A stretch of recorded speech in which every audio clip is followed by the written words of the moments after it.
This is episode 1 of Cinescope Today. And no, I'm an overweight middle-aged man.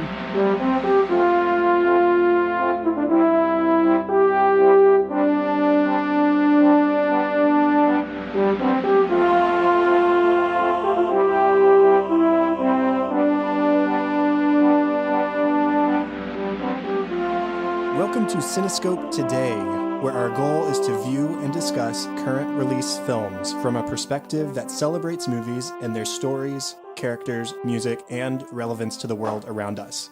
Not necessarily free from criticism. I'm your host, Chad Hopkins, and joining me today, as always, for this show, is my co-host, Seth O'Neill, and we are talking about Jumanji, Welcome to the Jungle. Seth, how are you doing tonight? I'm doing fantastic. Good to hear. This is something we hinted towards in your episode this past week on the normal Cinescope show when we talked about Moneyball, and it's launching. This is a brand new sort of spin-off of the normal Cinescope show, something I've sort of wanted to do for a while and been wanting to podcast more and wanted to start a new show at first, but then I thought, let's just make Cinescope bigger and better. And so here you are, and here we are. Yeah, I know you actually brought up the idea of Cinescope Today last week when we did Moneyball, and when we talked about it, honestly, wasn't going to happen this quickly, but had the opportunity to start it up, and we took the shot, and here we are tonight. Yeah, both of us had a long weekend because at the moment we're both teachers, and so Martin Luther King Jr. Day was today, and so we spent the day hanging out and eating together and going to the movies, and now we're sitting and recording together again. So glad to have you back on the mic so soon and more often, as we hinted towards. Yeah, of course. And I'm excited about the opportunity of Cinescope Today and the many episodes that we'll be recording.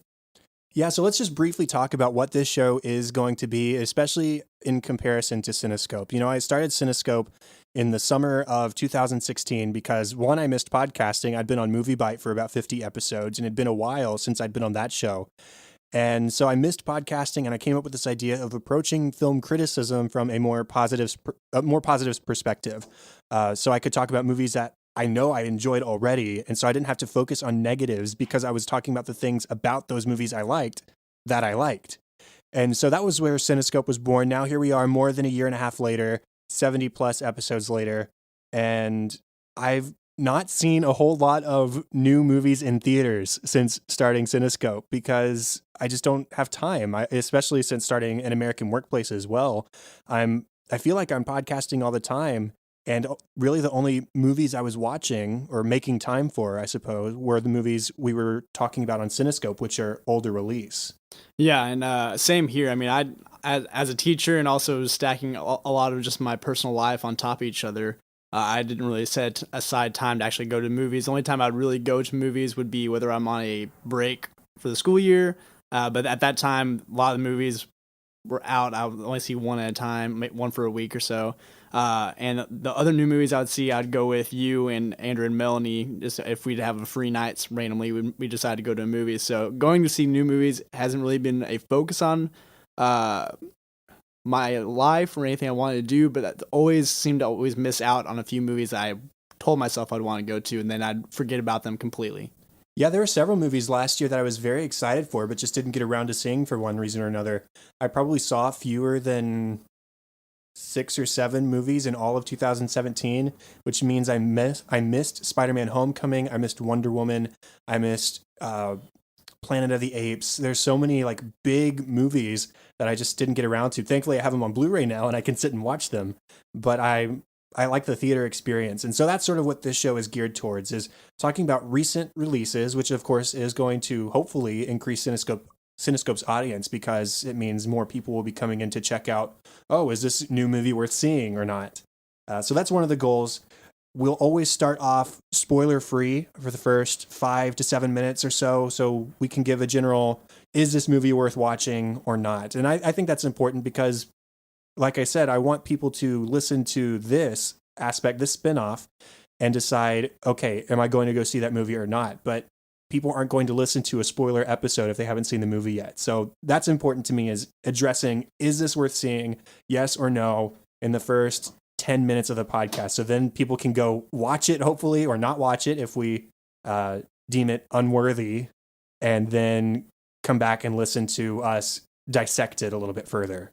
Yeah, I think that's a really great point that people are very curious. The one thing that I like about this opportunity is that people will actually get to hear our personal opinions compared to looking at the movie reviews. Because a lot of times when you go on Rotten Tomatoes or any of the ones where it has a critic score and an audience score, you kind of don't really know what to trust. Because the critic score can also be very low, but the audience score is very high, or vice versa, or it could be a mix where it's kind of in the middle. So you kind of really don't know what to expect, but having kind of two people explain what their thoughts were personally, how they related to it, was it good, bad, brings it a good opportunity for people just to see what we think. And you and I, we don't have like exact movie taste, but we're not polar opposites either. So I expect we'll agree a lot of the time. I expect we'll disagree a lot of the time, which sort of brings me to my next point is that finally we're going to be able to talk about movies and their flaws, because the nature of seeing current release films, we're not going to be able to only see movies we like or we're going to like. We can't predict that easily. We don't know what our individual tastes for a certain film is going to be. And so this is open to criticism. This is going to be a chance for us to say, I liked this about the film and this, but really this didn't work for me. And that'll be a nice alternative to the normal show as well. So I can get my negativity out every once in a while when needed. Yeah, for sure. And that definitely for us is going to kind of broaden our movie genres that we'll go watch. Because like you said, there'll be a lot of times where if we're doing this weekly, that we'll go to a movie theater and say, well, none of these movies excite me. Let's just kind of pick one and see how it goes. And that'll be able to at least broaden our cinema concepts of movies and be able to see how we relate to the movies that we didn't really originally want to see. Mm-hmm. And this, other than the fact that there is going to be some criticism, we are going to be talking about new movies. This is still going to be Cinescope. We're still going to be diving in just as deep to movies. The categories, the show outline you're going to find is going to be pretty much the same, but with just more of a fresh perspective, because we haven't had as much time to just sit and marinate on the film as we would for something that's been out for a long time. Now, we're not committing to a weekly release schedule for this, at least not at the moment. We're going to see movies and record episodes as often as we can, as often as our schedules allow. And if that means weekly, awesome. If that means more than weekly, even more awesome. If it means twice a month to start off with, that's okay too. This is just a way to do something different than what Cinescope has always been. And I thought just branching off and creating something new and exciting. You'll see there's a new album art for this as well. So this is same but different. And so just know to expect Cinescope will still be a weekly show. This will be as often as we can. And I'd love for it to be weekly, but we just can't commit to that at the moment. Yeah, and like I said, and whenever we move in and get, if you listen to any of the episodes I've been in previously, you know that me and Chad will be roommates later on this year, which will make it a lot easier for us to record episodes of Cinescope today, which will make it a lot more frequently of the episodes, hopefully get us to the part we're doing it weekly itself. We'll sometimes have guests on when the opportunity arises or when someone expresses interest in talking about a certain film. And if you have any ideas for this show, or any criticisms or requests for something that you'd like us to talk about that's coming out in the future, let us know. So email, social media, iTunes, all that information will be detailed at the end of this episode. And it'll be the same places as you can for the regular show as well. So I think that's enough setup. We did decide to talk about Jumanji, Welcome to the Jungle, which has been out for almost a month at this point, but it's a blockbuster kind of film. It's a lot of fun. It's big. And we talked about the first film on Cinescope with Eric Skoll just a few weeks ago. So it just seemed appropriate to start off with the follow-up and to dive into this movie that has been fairly well received and is based on something that's from our childhood. So are you ready to go ahead and dive in and talk about it? Of course. Okay, so our normal stats for Jumanji, Welcome to the Jungle. It was released December 20th of 2017, was directed by Jake Kasdan, who also directed Zero Effect, Orange County, The TV Set, Walk Hard, The Dewey Cox Story, Bad Teacher, and Sex Tape. It was written by Chris McKenna, Eric Summers, Scott Rosenberg, and Jeff Pinkner, based on the original Jumanji book by Chris Van Allsburg, and a sort of spiritual sequel of sorts to the original 1995 movie. The music was composed by Henry Jackman, who, among other scores, also composed for Gulliver's Travels, Winnie the Pooh, X-Men First Class, Puss in Boots, Abraham Lincoln Vampire Hunter, Wreck-It Ralph, Captain America the Winter Soldier, Kingsman the Secret Service, Captain America Civil War, Kong Skull Island, and Kingsman the Golden Circle with Matthew Margeson. And this movie stars Dwayne "The Rock" Johnson, Kevin Hart, Karen Gillan, Jack Black, Nick Jonas, Bobby Cannavale, Alex Wolff, Madison Eisman, Serdarius Blaine, and Morgan Turner. So, to start this off, how about we talk about sort of our background with Jumanji itself? What's your experience with the original film, your opinion of it, experience you've had over the years, etc.? Yeah, so Jumanji, the original film, obviously when it came out, we were in middle school. When the original came out, we were like 3. Oh, really? Yeah, Was that 95. old? Yeah. 95? Oh my gosh. I must admit, if you said that year within that first section of dialogue, I'd totally missed it. But that is insane. So, okay, so we were 3, so we were babies. So obviously we didn't go in the movie theater to see it. No. So I was trying to think. I think my family actually owned the movie. And I saw it through my family owning the DVD, and I was just able to watch it. But it was a movie that I really enjoyed as a kid because it was a board game that I had played, and seeing it as a movie was just a cool connecting to the board game, and obviously seeing familiar face in Robin Williams. Robin Williams. I don't know why the heck I blanked on Robin Williams. That's stupid for me. I feel stupid for that. But for seeing Robin Williams be a main character is obviously another person I connect with because he is someone that I saw so much in my childhood through whether it be cartoons or in real life movies. But it was just a fun film. It was just something that you could visually enjoy. It's a fun little concept. Kind of gives you heart racing as a kid whenever you see the board game in action. So it was just a really just enjoyable film as a kid to see. It's interesting to hear that you played the board game because we talked about in Cinescope episode 70 when we talked about the movie that we'd like to play the game. I don't think I ever have. And it's funny, recently you and I went to Starbucks in Dallas and we came across a family that was playing Jumanji in the middle of Starbucks. And so, of course, I had to text Eric Skoll, I'm fearing for my life because people were playing Jumanji in the middle of this public place, but first coffee. But yeah, I never played the game, but I did like the movie. It's not something I grew up on in a sense that I watched it all the time. Obviously, it's been around since I was a kid, but it's just not something, it wasn't one of my favorite movies growing up or anything. I had some fondness because I like Robin Williams and it was a movie from my childhood, but it just wasn't something I watched all the time. And so when this came around, this sequel, the original wasn't sacred to me. And so I was pretty much open to the idea of a sequel of sorts from the very beginning. Even when we learned that it was going to be very different. Like, I think it was told pretty early on, after the controversy with Karen Gillan's outfit in this movie being so skimpy, they said, hold on, it's a video game. That makes, so we knew pretty early on that it was going to be a video game. And so that raised some questions as well. How exactly is this a sequel? Is it a sequel? Are they just rebooting it completely? But I didn't really care. I was excited either way because especially once it started to come out, responses were pretty great. And if you look on Rotten Tomatoes right now, its Rotten Tomatoes score is higher than the original films. You know, Rotten Tomatoes wasn't around when the original movie came out, so there is some bias towards newer films in that respect. But yeah, I mean, I was excited for this movie. I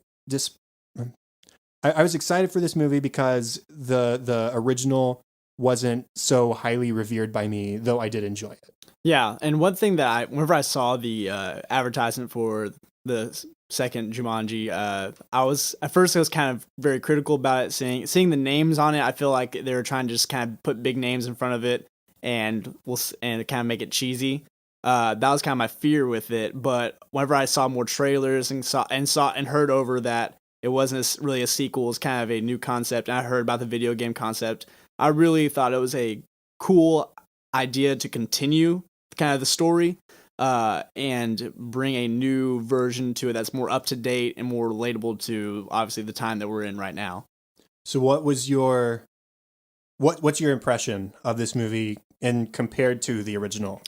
I think honestly they're just two, you can't really compare them. I think that's where it can be very dangerous if you comparing, because I think there's two completely different movies. Like they're not relatable in different ways. There's times where the movies kind of mesh together, kind of to connect. Hey, this is the same game that they played in the first movie, but the way that they deliver the story from the first original to the second one is completely different. The purpose behind both of them completely different, but they have the same concept of it is a board game. Yeah, I mean, I really liked this movie. I think that it in some ways I do like it more than the original. In some ways, I think the original is the original, and that's just the way it is. But I would say that this one overall is more fun than the original, and it's definitely more of an action adventure spectacle. Because you're actually in the jungle rather than the jungle sporadically sprouting up in the middle of the city. So in that respect, it's more of something to witness on the big screen and really get a lot out of that. But like I said, there are ways in which the original surpassed this one for me. And I think mostly in terms of heart, I like the original one more because one, I'm a sucker for father-son relationships. And two, there were some character moments in this one I thought were rushed, or a couple of conflicts that were too easily resolved just once or twice. But those are pretty minor complaints because, like I said, I had a whole lot of fun watching this movie. Yeah, for sure. And the thing that I think, obviously, the thing that's hard to compare them with is just the year difference. Like 1995 to 2017, I guess, because it was December. But obviously, the new one's more visually pleasing because of the visual effects. But obviously, this story in the original is kind of, like you said, it has a good heartfelt story, father-son relationship. This newer one's kind of focused more so on kind of a friend-to-friend relationship. Mm-hmm. It has a little bit of a father-son story as well, but not as heavily as the first one. So they both are just, I could say, kind of different. It's hard to compare because there's so many things that separate them completely. Yeah, even though I like the father-son relationship in the original more than the friendship-based relationships in this one definitely isn't mindless. Like I think some people might have expected it to be, especially when you put people like Dwayne Johnson and Kevin Hart and Jack Black on a movie poster. You have a sort of expectation for that kind of movie. And I think as far as that kind of expectation, this goes beyond expectations. So would you recommend seeing this in theaters? Oh, absolutely. Good. I echo that completely. So before we linger too long on spoiler free, let's go ahead and move on to actual spoilers. So if you haven't seen the film, or if you care about spoilers or anything like that, step away, go watch the movie. We liked it. We hope you'll like it too. Come back, and here we go. So the story. What do you like about the story here? Well, the first thing obviously is that the way that they transformed Jumanji. I thought that was so cool. It was amazing because the very beginning, actually, the way that this newer one starts off, it kind of picks up where the old one left off. Because the old one ends off with the Jumanji board being washed up, and you hear the drums beating, kind of cuts out at the end. The second one picks up, someone's running on the beach, they hear the drums, pick up the board, bring it home, and then they give it to their kid, and then the kid's like, oh, it's a board game. Who plays board games anymore? Puts it on his shelf and plays a video game, and the game realizes what's happening. It's a newer time, so the game needs to change itself. Yeah, it makes itself relevant, which I think makes the game even more sinister than it was in the first film. It's crazy that it's like, I need to make myself as appealing to people as I possibly can to ensnare them. It's almost like a drug dealer hiding drugs and candy to hand it out to kids. Like, not exactly that sentiment, but it's the idea that you're making yourself more enticing to trap people in something. And that was like, ooh, that's really cool. Yeah, so it's just whoever had that concept of saying, hey, what if the game had a mind of its own? Let's change it to a video game. Like, that's just an awesome way to transform the idea of Jumanji. Mm-hmm. And I liked the callbacks to the original movie, whether it was Alan Parrish's house within the jungle and his name being carved in, or it was the drums that mark the return of the board game or the video game now, or a character named Van Pelt, the villain in this movie was named Van Pelt, just like the sort of antagonist of the original. And I'll have more to say about him later, but I liked all of those nice touches where it didn't linger too much on the original board game. It made itself new, but it didn't let go of the past 100%, which I think people really wanted from something like this. They didn't want it to be completely new. Yeah, and also another thing that I really liked about it is kind of the cleverness that they did with the characters. Like just the way that they were able to transform the high school kids into the characters, but just kind of the idea of they knew what characters they wanted for this movie. They knew they wanted The Rock, Kevin Hart, Jack Black, and Karen Gillan. Karen Gillan, like, because they kind of typecasted because they knew that based off of that they could make just a hilarious combination of just very funny back and forths and just little one-liners that they'll all do, because they're all individually just hilarious actors, but also just really good actors and actresses. But combined, they just had a good chemistry throughout the whole entire movie, and they also played their part as if they were high schoolers perfectly. And just the idea of it being a video game, there's so many video game jokes that are made as we venture into this world where you have characters or avatars with respawns and strengths and weaknesses and non-playable characters or cutscenes. And even from the very beginning, when they first get sucked in, you take first person of Spencer's body, or what's his name? Spencer Smolder Bravestone's body as he falls. And so you're momentarily in a first person video game, and you see the arms and you see the legs, and it's a really cool experience and something that video gamers are pretty familiar with. You play first person all the time. Yeah, and that I didn't remember that part until you just brought it up, about the first person, because it was there very briefly whenever they were falling, and then also it was very clever the way that when they went to a cutscene, they're still having their voiceovers saying, "Oh, it's a cutscene. The video games have this. We have to watch this. It's important." Like, it's just funny just to see that they brought just the kind of, like you said, the cleverness of a video game, but kind of joking about it. And it forces these characters into roles that help them to grow. Having strengths and weaknesses and tasks that are only surmountable by certain characters with certain abilities. It's a really natural way to have these characters grow throughout the movie as you would want them to. Yeah, and the characters that they were playing in the game were the exact opposite of who they were in real life. Exactly. Which was, like you said, it was a great way for all the characters to develop throughout the movie and kind of focus on what they needed to learn from the game that the game was teaching them, basically. Because they each had a life lesson, kind of. I'm sort of contradicting myself when I say this, but there were times while watching that I kind of wish they'd made more callbacks to, like, the things that appeared in the first Jumanji, like the giant spiders or the giant mosquitoes, or even just like the red monkeys in the background somewhere.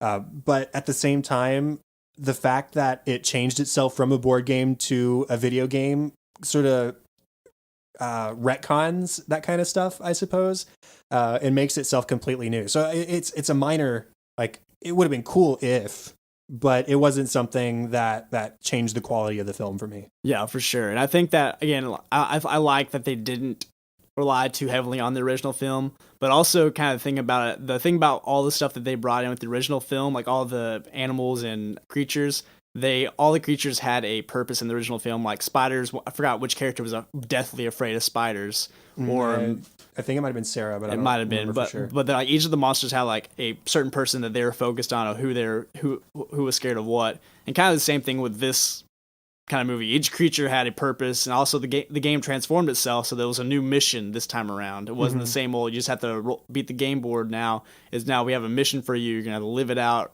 act it out. Same old, like, it's a different whole concept now that the game's transformed. And the introduction of a lives system where each character can die up to 3 times before they're permanently dead offers a way to introduce strategy and to overcome obstacles. Or in the case where Fridge's character pushes Spencer off the cliff because he's angry and he loses a life, and so they have to understand, we can't do that. We can't waste lives like that. It's a really smart mechanic, and again, very, very well done. Now, before we move on to specific character stuff, I just wanted to mention something in reference to when we talked about the original movie. We talked about Van Pelt as a character who embodies somebody's fears. And so in that film, he was sort of the embodiment of Alan's fear of his father. And we talked about the possibility of how if Sarah had been sucked into the game instead, or Judy, or Peter, Van Pelt would have been something different to match that character's fear. And in a way, this movie sort of validates that because we have another Van Pelt character, but in this one, he's an end boss. He's the bad guy of the video game story. And so as we sort of predicted or surmised, this character of Van Pelt is moldable. He's adaptable. He's changeable in order to fit the purpose, fit the need. And because it's a video game now, the video game needs an end boss, and Van Pelt's a perfect outlet for that. So I thought that was a cool way to. Obviously, they weren't doing it for me. They did that way before we even posited that in the episode. But it was just something I'm going to have to contact Eric about and say, hey, we sort of got this right.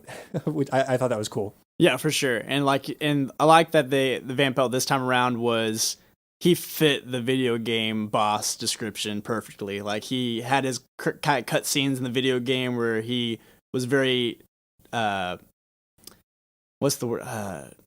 Not mischievous. It's like Sinister, very sinister. Like the way he treats his men that are working for him, and the way that he just kind of walks around, the way he looks, like it just has a sinister. I am the main boss for this whole movie. Like it's like the whole, that this movie is going to end with a fight with me type deal. Mm-hmm. And also just the whole backstory that even the game even lets you know who he is and what his purpose is exactly for this game. So you know what he's there for. If it had been any other film, I would have complained about him not being fleshed out enough, but he's a video game character and a video game end boss, and he's basically an NPC.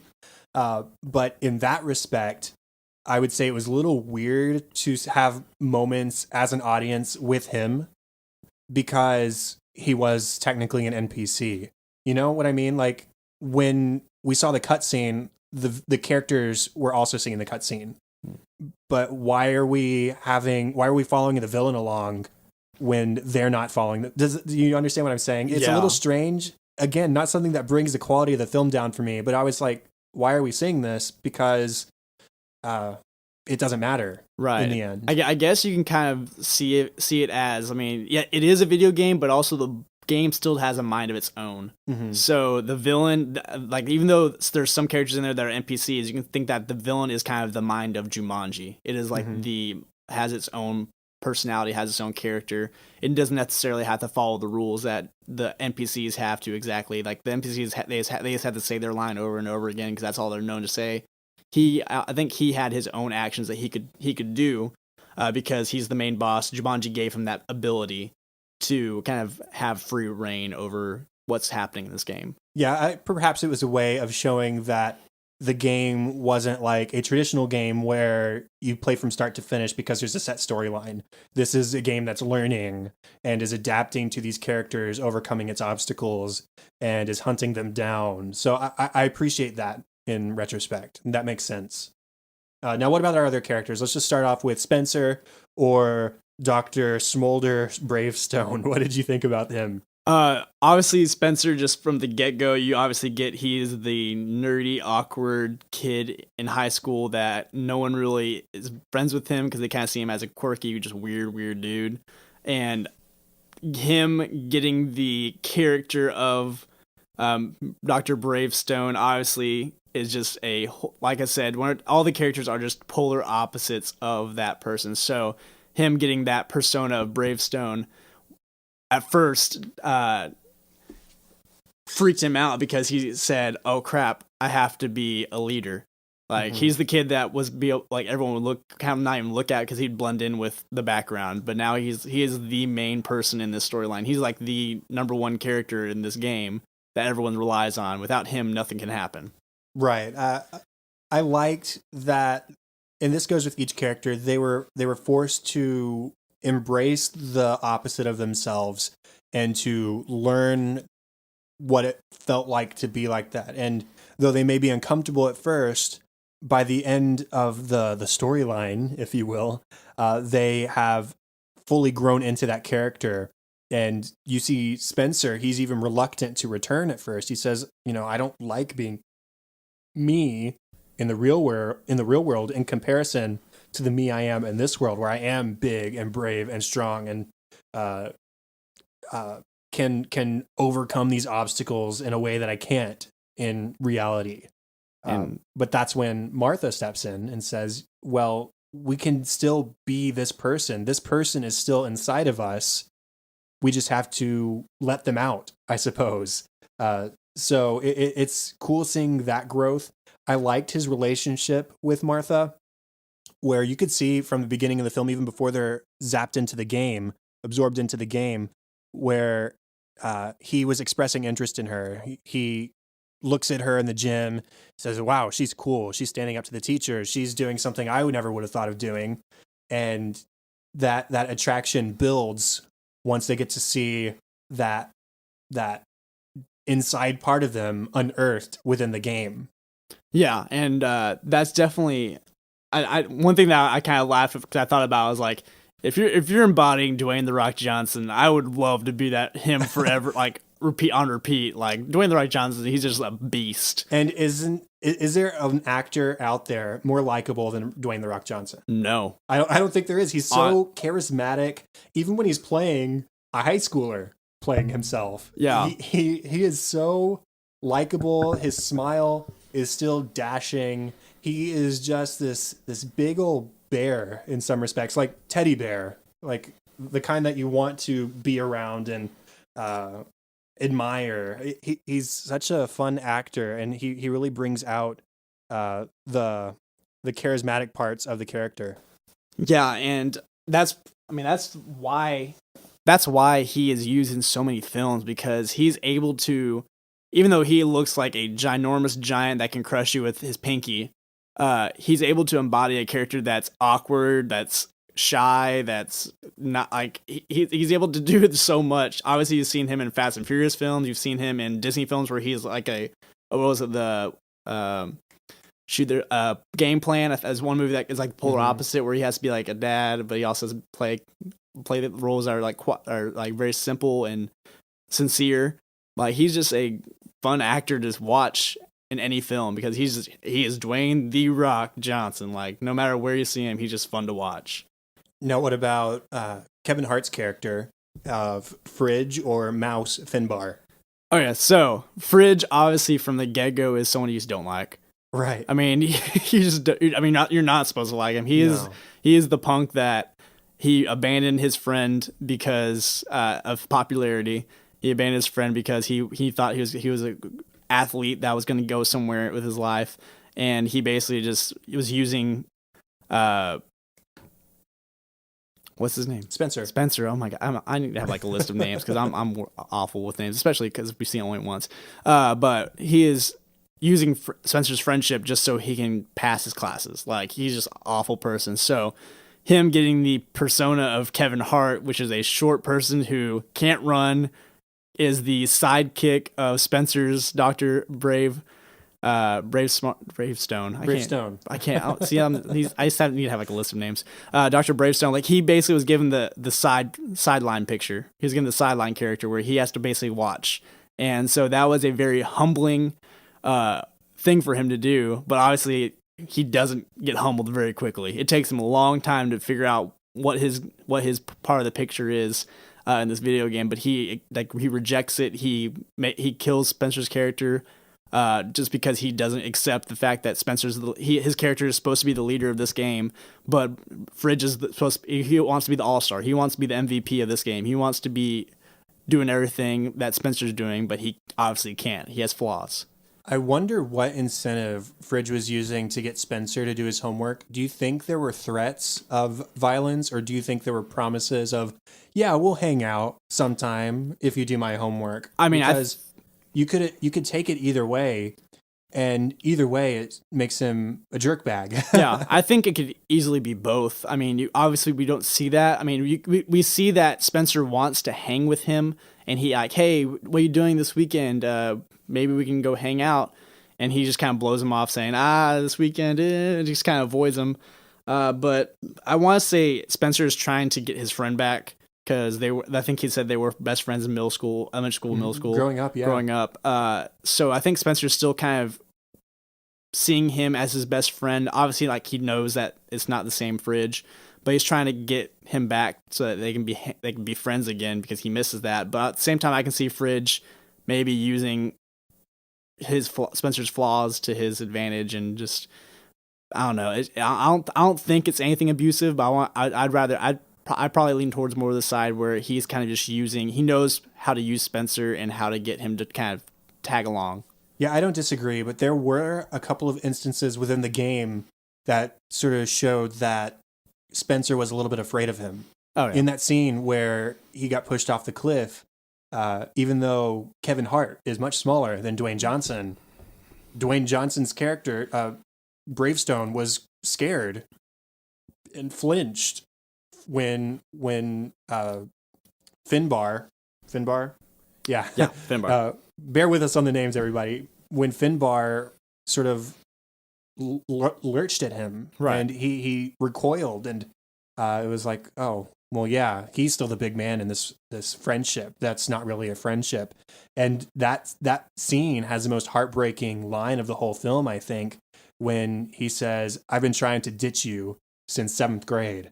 And here Spencer has been doing his homework and trying to be friends, thinking that doing his homework would get him there, and it's just not working. So that relationship and where they come at the end of the film, they are friends again. I'm glad that everybody's friends by the end of the film. But if I had a criticism, I would say that Fridge as a character was the one who I don't think grew as much as I would like him to. That was one of my complaints is after that moment where he said that, there was no resolve. No, there wasn't this like makeup between friends. There were a couple times where they had one-on-one conversations that were perfectly amicable, and he did encourage Spencer at the end of the film when he was saying, I can't do this. He says, yes, you can. But there was no like apology or this promise or just resolution really of any kind. It was implied. But I would have liked a moment where they said, listen, I said this thing, I didn't really mean it. I don't know, maybe that's asking for too much, but that's just sort of, I wish of all 4 characters, Fridge was the one that came just a little bit short for me. Yeah, I agree. That Fridge just, I don't think they focused on his character enough that we were able to see a transformation or a development in his character that grew from kind of where he started to where he ended. Obviously, they imply a lot with him, but they don't actually give him a chance to show a transformation from where he started to how it ended. It shows him very close with the 4. It shows him happy and kind of very blowing off everything that he used to be, but at the same time, like I really wanted a resolve from that just very tense one-liner he threw out that kind of was a gut punch to just everybody that's witnessed it. Even the girls that witnessed it, where they were just like, oh my gosh, like that's awful. Yeah, Kevin Hart is really funny. Oh, and that was the focus for his character in this movie. He was definitely our comic relief, and that's fine. But I just would have liked a little bit more from the character. Yeah, and that's nothing to say against Kevin Hart at all. No, because Kevin Hart, he's just a phenomenal. Like again, kind of same as Dwayne The Rock Johnson. Kevin Hart again is just one of those people that you throw out there and people just enjoy him no matter where he's at because he's a funny person, but he can also be very serious. He could also just he's very versatile actor. And him and Dwayne Johnson play great off of each other. Yeah. We saw it in Central Intelligence, which was overall a very meh kind of movie, but they worked really well together and they were the highlight for sure. And I think that's the case here as well. But then we have Martha in the body of Ruby Roundhouse, played by Karen Gillan. And it's sort of the same situation as Spencer with Bravestone, where it's the nerdy girl, a little not very confident with herself, put into, for lack of a better term, a babe. Like, she's very attractive, and on top of that, she's super awesome, and she's very athletic, and she's a superheroine, basically. She's a very cool character, but it's in the same vein as Bravestone. Yeah, and her character obviously is the fighter of the bunch. Like out of all four, her characteristic is she basically kicks people's butts. So whenever she is put into that character, whenever she first gets there, she's like, A, where's my clothes? And then B, how the heck am I doing these roundhouse kicks on these fools? So she is very like not obviously you can see she's not confident with herself. She's uncomfortable with who she is as a person, because you can see as she fits into this character, she's just uncomfortable no matter what. So it kind of shows that she's uncomfortable with her own skin, with who she is. And then obviously she's very uncomfortable just in a conversation. Like she, at the very beginning of the movie, whenever she was in actual high school, didn't want to talk to anybody at school. She didn't talk to anybody at school. She back talked her coach because she didn't want to throw a ball with anybody, because she's just a loner. So her having to work in a group didn't really work out well, because she doesn't know how to work with people. Yeah, it's not a clone of Spencer's character, and they don't have the same growth. No. They have similar growths, but hers also explores social relationships a little bit further, and I mean, frankly, her sexuality. She's not like a dorky looking girl. She's pretty in real life, and Bethany, within the video game as Jack Black's character, does go up to her and say, "Hey, you're a babe, own it."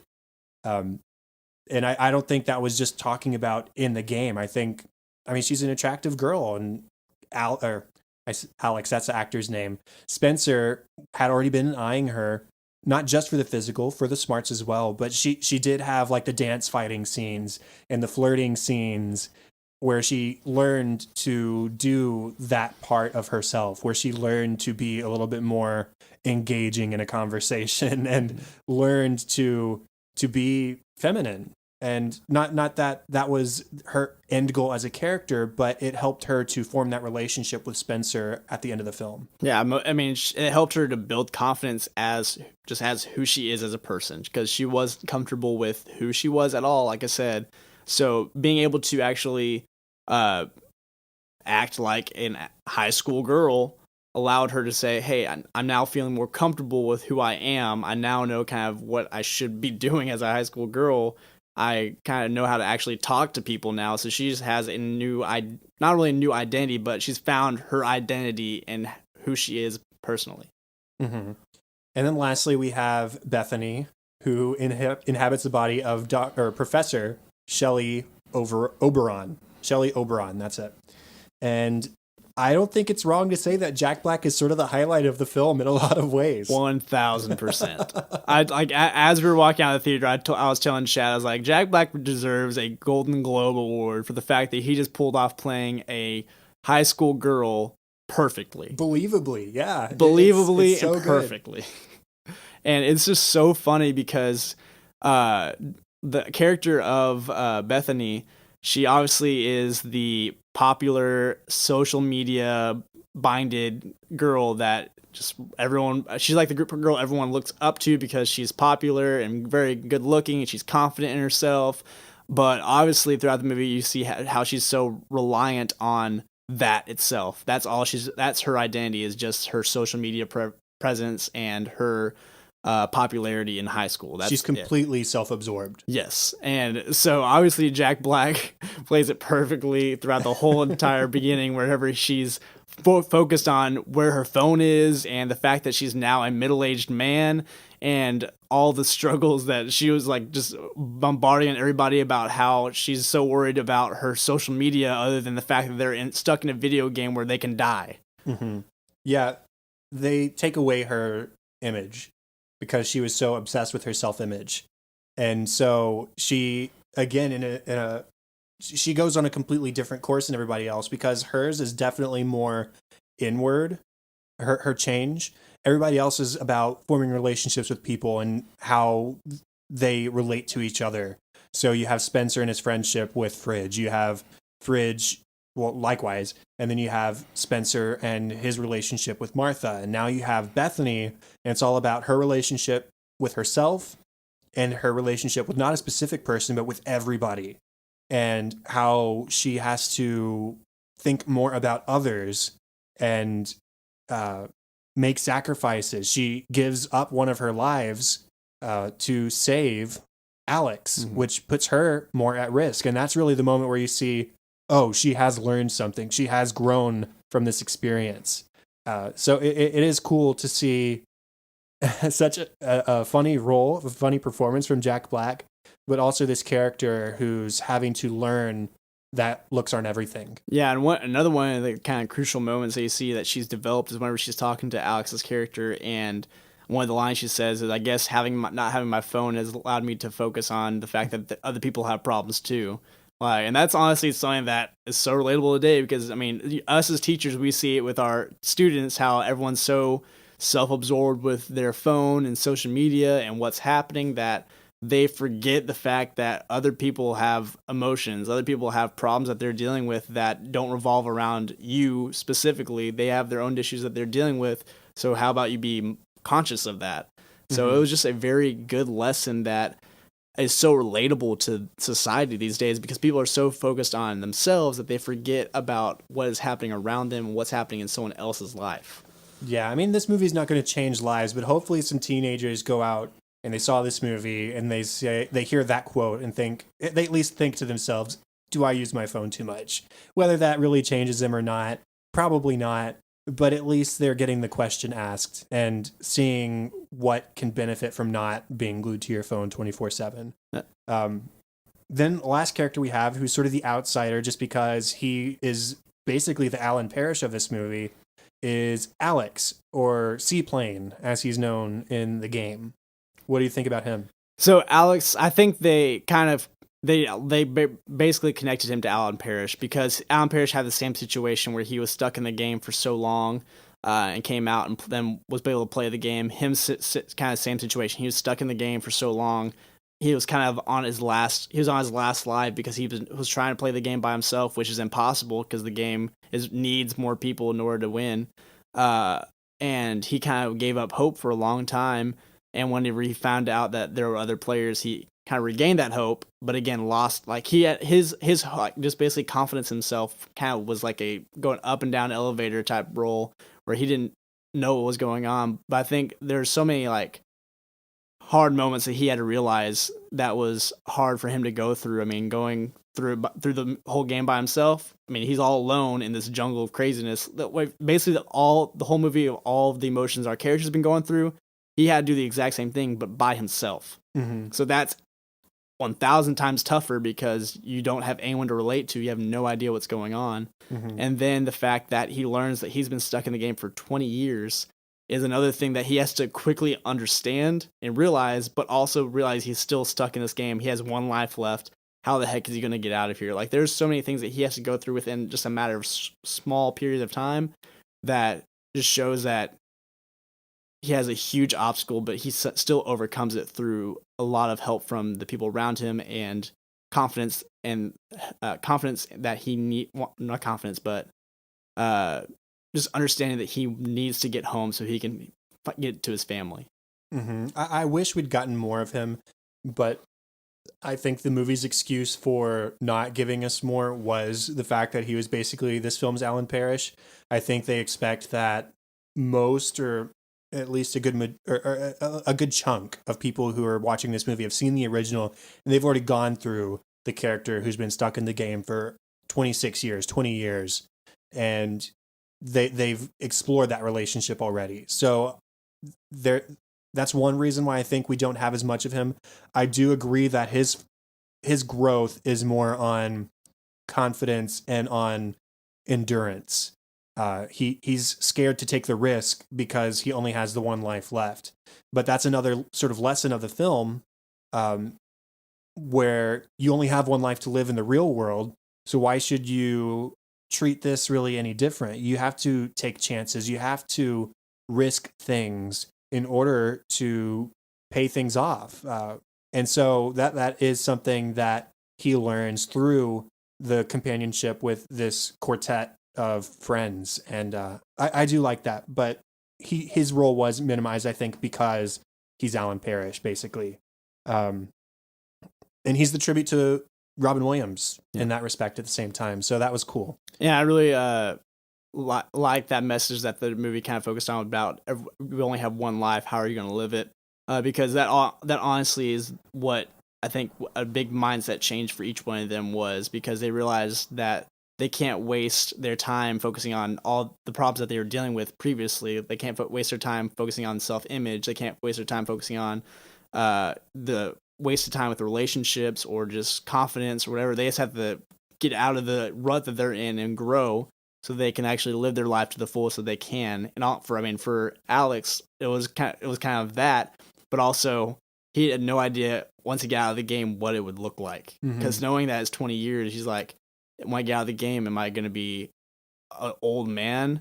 Am I going to be back still a 16 or whatever many year old kid, but living in that new year now? Or like had no idea. Seeing the original film, we had kind of an idea that they could have done the same thing that the original movie did, which they did, which was everyone was turned back to their original time. I really liked it. I mentioned really liking that for the original movie too, because it gave Alan and Sarah a chance to restart their lives without this trauma. And it's the same thing with Alex here. I like that he gets to go back to 1996 and live his life with his parents, and his parents don't have to go through that traumatic experience either. And that he has a chance at the end to meet with these other characters. I think if we had just gotten him going back to 96, that would have been like, okay, whatever. But since they got the chance to bump into each other and share that moment, and he reveals, yeah, we named one of my daughters Bethany because after the girl who saved my life. That's a really cool moment and validating for Bethany as a character, because she's just gone through this whole experience where she has made a sacrifice. She's been not self-absorbed for a moment so that she could make a sacrifice for this person that she cared about. And even though she, I think, was hoping it would turn romantic in the real world, and she doesn't get that, she gets that emotional payoff of knowing that what she did made a difference in this guy's life. And so I really like the ending in that respect. And just speaking of the ending, what do you think is going to happen next, if anything? Do you think that them smashing the game means the end, we're not going to mess with it anymore? Or do you think that Jumanji is sinister enough that it's going to find another way? I think Jumanji can definitely find a way. I don't think destroying the video game is going to do anything. Because if you look at the board game survived going through so many trials. It was put in cement, I think, at one point. Was it before even the kids found it? I think that was it in cement of a building? It was in a chest buried underground. Okay, so it was that. Then also it survived going through a river. And found it survived a lot. So in the first it's film got like even wear and tear of a board game, like the way that a board game should be. It should obviously not survive all that, and it did. I don't think just destroying a video game console is going to stop the board game at all. It still has a mind of its own. It's going to pop back up. It's going to transform again into something even more dangerous the next time, but we don't know what. So they could easily continue the story. And I don't know what it would look like next, but if it's continuing on to this trend of kind of how the stories are going, I'm excited about what it would do. But one thing I also wanted to add about something I was kind of disappointed on at the ending was whenever they came back to the original time, I wish they would again focus on Fridge. That's something I was still bummed about, because they talked about how the cheating on the paper killed his joined the football team. When they came back, I wish they would have talked about what changed, gone to study hall or something, and worked on homework together. What happened there? Because again, I just wanted more about his character. Because again, he's one of the main four characters, but he was the one that was kind of swept under the rug, and one that I wanted to know more about, because I think his character had the potential of the most growth, but it didn't. Yeah, we didn't get anything saying, oh, he learned his lesson. He's just hanging out with the others, which I guess is saying something, but it's really not enough. Talking about music just for a moment. Now, obviously, this segment on Cinescope today is going to be different than normal Cinescope, because most of the time we're not going to have listened through the soundtrack separately. I might every once in a while. But we're really just basing our music discussion based off of what we've heard in the movie the one time we've seen it. So that being said, do you have anything to say about the music? Honestly, I wasn't focused on the music, which again, whenever I watch a movie, if the music's not something that is popping out to me, that's sometimes is a good thing, because that means that the music blended in well with the movie, that it didn't affect how I thought of it. So that's typically a good point, that the music did not take away from the story, but help move it along. Right. I mean, what I would say, I like Henry Jackman as a composer, especially over the last several years. His big break was sort of with X-Men First Class. He'd done a lot of stuff with Hans Zimmer and Remote Control Productions before then, but since X-Men First Class, Wreck-It Ralph, Kingsman, all these recent films, I really like his stuff. And what I heard and what I paid attention to while watching tonight, I really enjoyed as well. It fits the movie. It's fun, adventurous. He kept the drums that represented the game itself. So A+ on all of that. Don't really have that much else to say except I liked it. I thought the music was great. I was thinking about it at some points, but I just don't have a whole lot to say about it aside from it fits and it's good. Yeah, I mean, yeah. Again, it's hard to base everything. For this kind of Cinescope today, it's gonna be hard to base all the music unless the music is such a heavy feature of the film. Well, yeah, I mean, if it's something like Star Wars, and we were talking about the Last Jedi right now, I'm sure we'd have plenty to say about the music, just because there's so much music that has existed for 30 plus years 40 years at this point, that we could always find something to talk about. But this just isn't one of those movies, and that's okay. Now, going on to relevance, just starting off, one of the things I'd heard about this movie before I saw it was that it had some Breakfast Club kind of vibes. And watching, I definitely understand that. It's characters in detention who are very different from each other, come from very different social circles, and they have to overcome their differences and spend time together and learn about each other. And at the end of the day, they come away unlikely friends. So in that respect, very similar to Breakfast Club. And I think that in the same way, the movie is about sort of celebrating you yourself, who you are. Just because you're a nerd who likes to play video games doesn't mean you need to go out and be something else to meet somebody else's expectations of you. You are your own person, and you should be proud of who you are. And I think that's one of the big messages of the film. But to immediately contrast myself, I want to say that it's also about being more than ourselves. It's about sometimes we get so comfortable with our day-to-day, with who we hang out with, and it hinders us in some ways. So sometimes it's necessary, or at least helpful, to step outside of our comfort zones so that we can experience new things and grow. And I think that those are dual lessons that we get from this movie. Yeah, for sure. And we've kind of already talked about some of the kind of life lessons that this movie kind of brings up to. And obviously one of the ones that's been a constant theme is just kind of overcoming independent obstacles that you've placed in yourself. Mm-hmm. Like we talked about, every character had a obstacle that they created for themselves in their personal life, whether it was self-image, confidence, so on and so forth, that we've already talked about. And that, again, that tells you that each person has to reach out of their comfort zone to reach for an aspect of their life that they have not used that can help them grow into a stronger individual, stronger person that will allow them to have more awareness of who's around them, if it was Bethany, or more compassion for friends, whether it's Fridge, or just more confidence for Martha, or if it's just more bravery, more courage for Spencer.